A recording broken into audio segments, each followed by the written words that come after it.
খালেদা জিয়ার শারীরিক অবস্থার অবনতিতে জামায়াত আমিরের উদ্বেগ।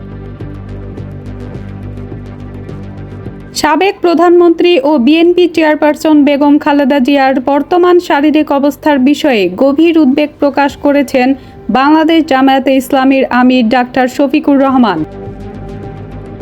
শুক্রবার ২৮ নভেম্বর রাতে সামাজিক যোগাযোগ মাধ্যম ফেসবুকে দেওয়া এক পোস্টে এ বার্তা দেন তিনি। জামায়াতে ইসলামীর আমির ডাক্তার শফিকুর রহমান বলেছেন, বাংলাদেশের সাবেক প্রধানমন্ত্রী ও বিএনপির চেয়ারপারসন বেগম খালেদা জিয়ার শারীরিক অবস্থার অবনতির সংবাদে আমরা গভীরভাবে উদ্বিগ্ন।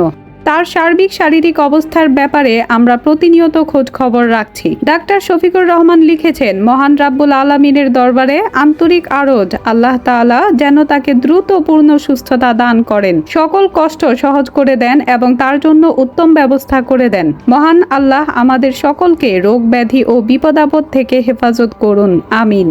এর আগে মধ্যরাতে খালেদা জিয়ার বর্তমান শারীরিক অবস্থার খোঁজ নিতে হাসপাতালে যান আইন উপদেষ্টা ডক্টর আসিফ নজরুল। এ সময় বিএনপি মহাসচিব মির্জা ফখরুল ইসলাম আলমগীর ও দলটির শীর্ষ নেতারা সেখানে উপস্থিত ছিলেন। শুক্রবার গণমাধ্যমে পাঠানো এক বিবৃতিতে বেগম খালেদা জিয়ার শারীরিক অবস্থা নিয়ে উদ্বেগ প্রকাশ করেন প্রধান উপদেষ্টা ডক্টর মোহাম্মদ ইউনূস।